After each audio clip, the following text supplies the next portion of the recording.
Thank you very much, ladies and gentlemen. It's a pleasure to be here this morning, and I'd like to thank Nikki Kimlaw and his group for organizing this wonderful conference and giving me their kind invitation to speak this morning about gold's return as international money.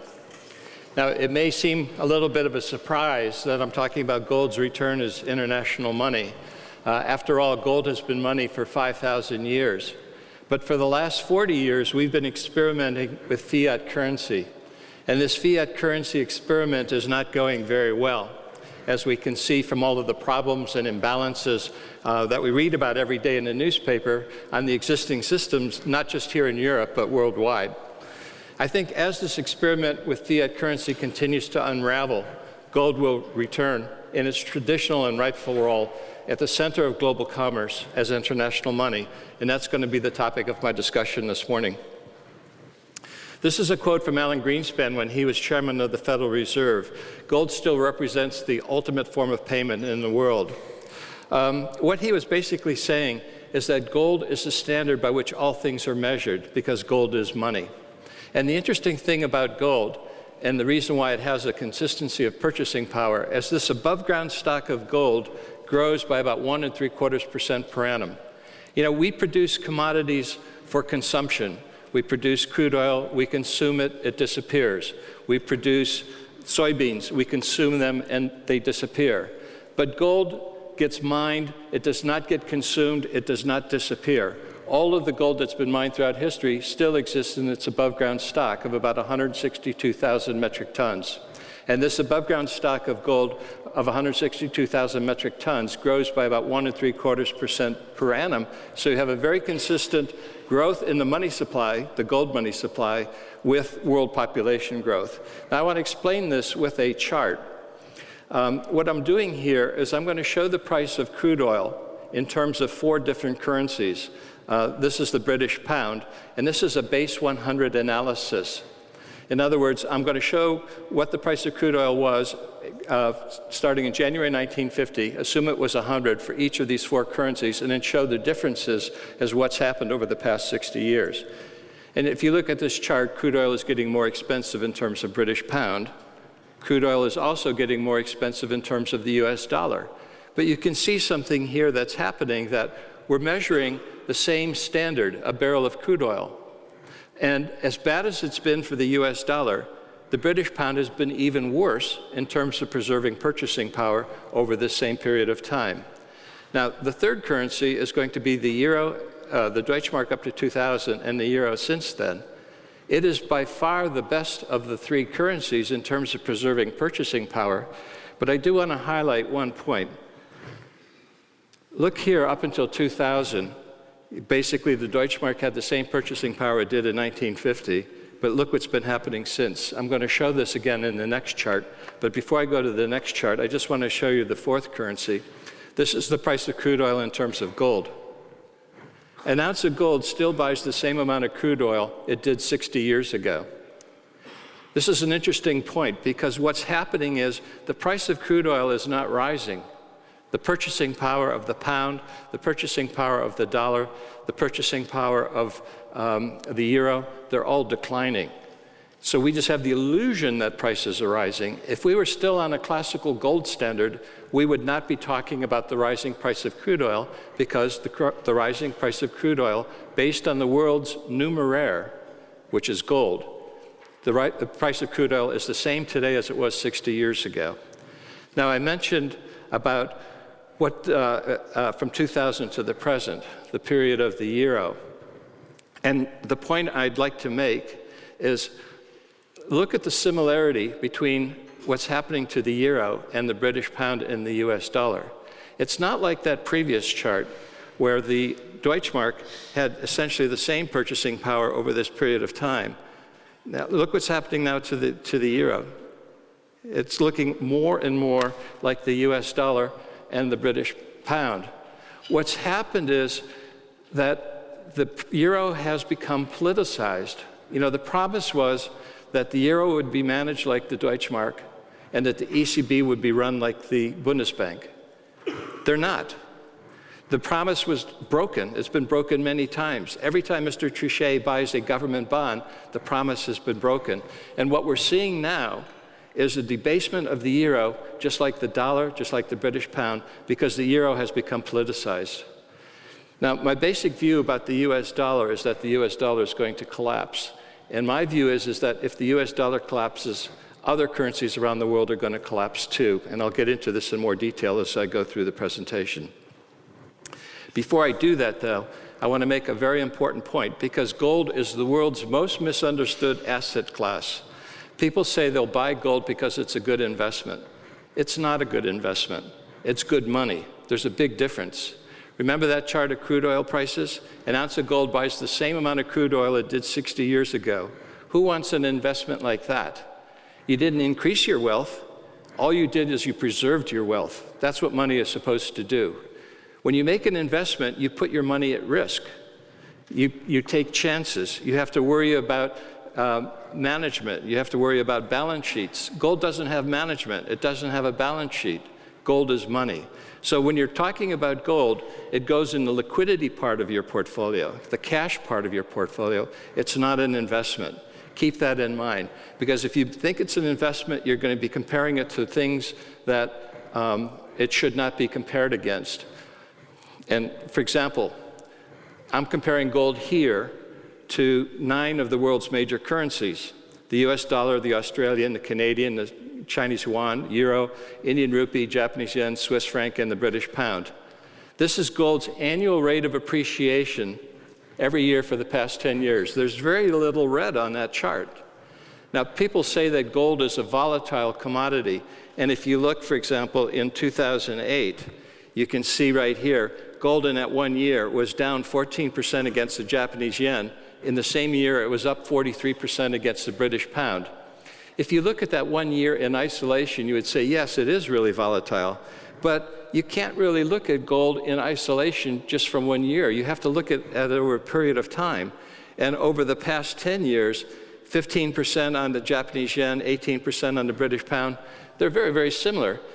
What happens is, in this world of fiat currency, where they float and bob up and down relative to each other, because of different central bank policies, adjusting interest rates, changing the money supply, et cetera, these currencies bob up and down relative to each other.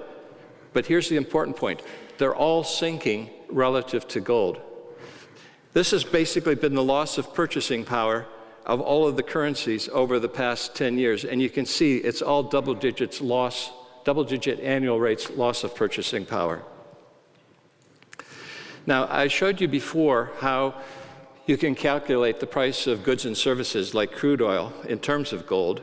And what I'm going to show here is the Dow Jones Industrials in terms of gold.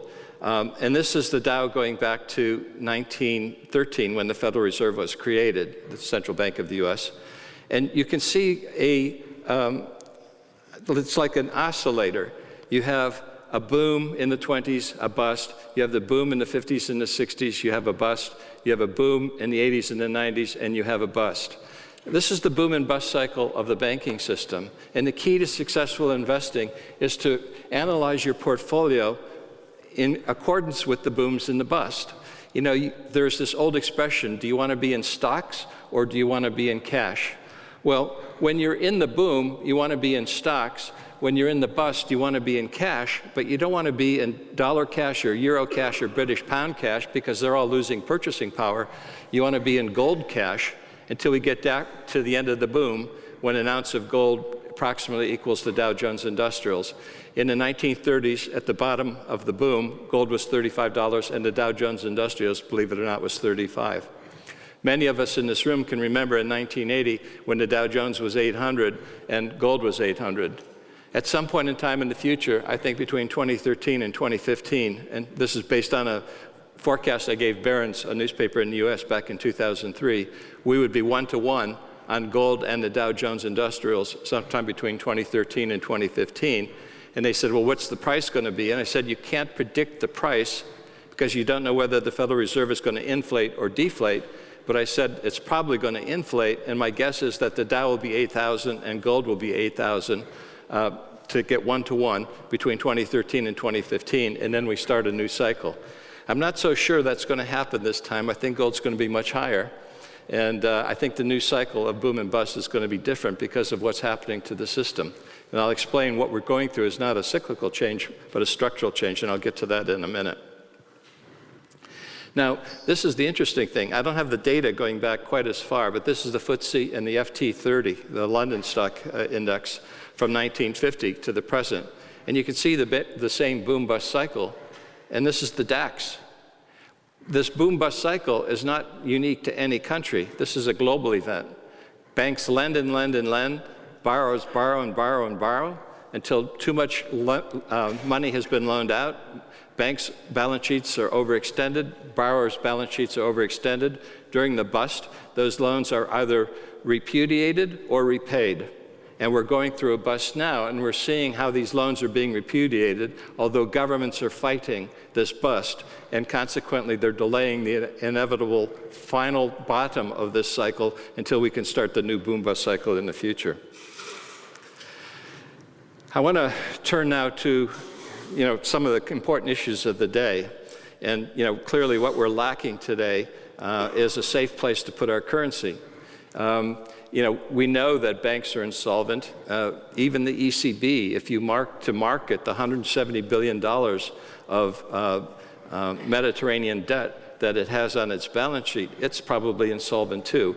It's still liquid, but that doesn't necessarily mean it's solvent. It probably doesn't have any net worth if you take a fair value of its assets. So we need a safe place to put our currency, but it's not going to be in the banks because of the boom-bust cycle caused by fractional reserve banking. We need another place to keep our currency, which is not only safe, but efficient, low cost for global commerce, and particularly where there's efficient and low cost and no payment risk or settlement costs or particularly political risk, because this has become the big risk to currency today. And I'd like to use this quote from Ben Bernanke before he became chairman of the Federal Reserve. The US government has a technology called a printing press, or today its electronic equivalent, that allows it to produce as many US dollars as it wishes at no cost.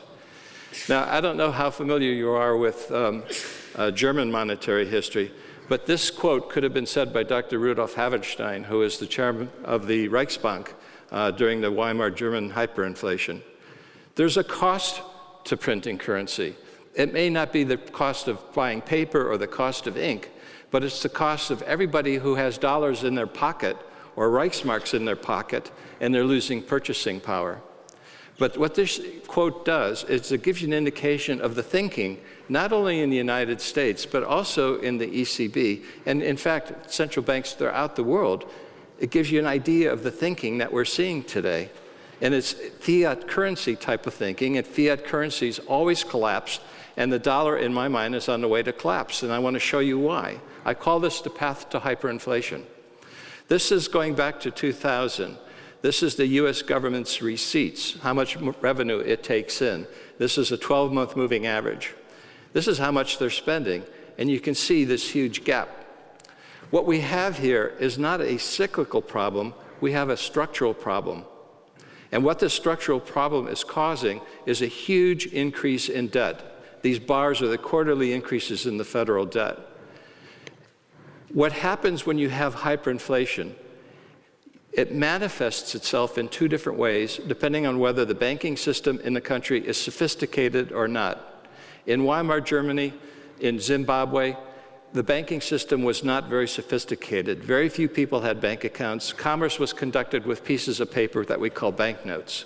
Even at the end of the month, the government would pay its employees by handing out a packet full of whatever the salary happened to be earned by that employee. Argentina in 1991 had a very sophisticated banking system. Almost everyone had a bank account, and commerce was not conducted by banknotes moving hand to hand.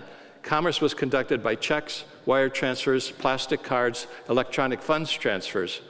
Commerce was completed with a different type of currency than Weimar Germany or Zimbabwe. Yes, there were Argentine banknotes that circulated, but it was relatively inconsequential compared to the currency within the banking system itself. Argentina had a hyperinflation in 1991. The austral, which was the currency at the time, was tied to the US dollar at 14 australs to 1 US dollar. the Argentine government wanted to increase the amount of money in circulation and increase the economy. I went there in May to study what was going on because I sensed that a hyperinflation was occurring. When I arrived, it was 64 Australs to $1 US. The Argentine Austral had already devalued that much. When I left at the end of the week, it was 96 Australs to $1 US. This was in May. In December, it was 10,000 Australs to $1 US. What happens in a hyperinflation is that a government spends too much, forcing it to borrow, and it's borrowing more than the market is willing or able to lend to it, because you can only lend back to someone else the savings that's already been accumulated. If there's no savings that's already been accumulated, or if people are not willing to lend to the government either has to stop its spending or give its debt to the central bank, which the central bank in turn turns into currency. In the case of Weimar, ran the printing press. In the case of Argentina, they ran the computer and added zeros to the Argentine government's checking account. So a hyperinflation manifests itself in two different ways depending on the banking system, but it always has the same cause. The cause is too much government spending. And this is what we're seeing not only in the United States, but look at this chart and the pattern that it's showing. This is the chart of the United Kingdom. I could show you a dozen different countries that had essentially the exact same chart. We're facing a structural issue, and this structural issue is being coming to the forefront because governments around the world are on the wrong road. Instead of the road to sound money, instead of the road to prudent economics, they're on the road to hyperinflation because they're spending too much money. Remember, Dr. Havenstein in Weimar, Germany, he kept printing because he was concerned that if he stopped printing and the government stopped spending money, that the German economy would collapse. Well, what he ended up doing is he ended up collapsing the currency, and the economy collapsed as well. Mr. Bernanke is turning US government debt into currency, these programs of quantitative easing. Because he's afraid that if the US government stops spending, the economy will collapse. It's the exact same thinking as Dr. Havenstein. And if we continue on this road, if the UK continues on this road, if Japan continues on this road, in fact, most countries around the world, including the ECB, if the ECB continues on this road, you're going to have a collapse of the currency. So what do we do about it? Well, this is the price of gold going back to 1960. This is the actual price on this chart. And people say, well, I don't want to buy gold because the price is up, it's in a bubble, and you hear all kinds of excuses today in the newspaper. What people should be focusing on is not the price. They should be focusing on whether or not gold is good value. Does it still have utility? Does it still have usefulness? And of course it does, because gold is the only money that does not have counterparty risk. It's not based on someone's promise. It's not based on a central bank's promise. It's based on 5,000 years of history that has enabled human society to grow and develop using gold in the center of global commerce. Now, what I want to do here is show you that if you're concerned or afraid about buying gold, you shouldn't be, because aside from its usefulness as money with no counterparty risk, it's still exceptionally good value. Now, what I'm going to show you here is what I call the fair price of gold. And this is the formula that I use to calculate it. I took all of the central bank foreign exchange reserves in the world, divided it by all of the gold that central banks supposedly own, and that's the whole question as to whether they really have it in their vault or not, and that equals the fair price. And you can see, for example, back in the 1960s, the actual price was above the fair price, and then as the dollar was being debased, the fair price started rising, and then we had the bull market in gold in the 1970s. The first peak was 1974, gold became overvalued. It was above the fair price. Then we had the Carter administration, gold hit $100 an ounce in 1976. Then we had the big bull market in the late 70s in January 1980, and gold once again became very overvalued. Now look what's happened to the price, and look what's happened to the fair price. Even though the gold price has been rising, it's still well below the fair price, and here's the important point, the fair price equates to like almost $10,000 an ounce. So don't be afraid about thinking that gold is overvalued. It's not. What we're doing we live in a historic moment. And I think this historic moment is going to be one where you're going to see a great redistribution of wealth. The wealth will end up in the hands of its rightful owners, and its rightful owners are the people who end up with the wealth. What happens when currencies lose value? What happens when the price of gold goes up? Gold is not creating wealth when the price rises. All it's doing is it's a reshuffling. It's taking the deferred purchasing power, the wealth in the form of a deferred purchasing power in fiat currencies. It's taking it from those fiat currencies and the people who own those fiat currencies and putting it into gold. And as gold becomes, once again, to the forefront, you're going to see its price rise. You're going to preserve your wealth. You're going to preserve your purchasing power by holding gold. Ladies and gentlemen, thank you very much.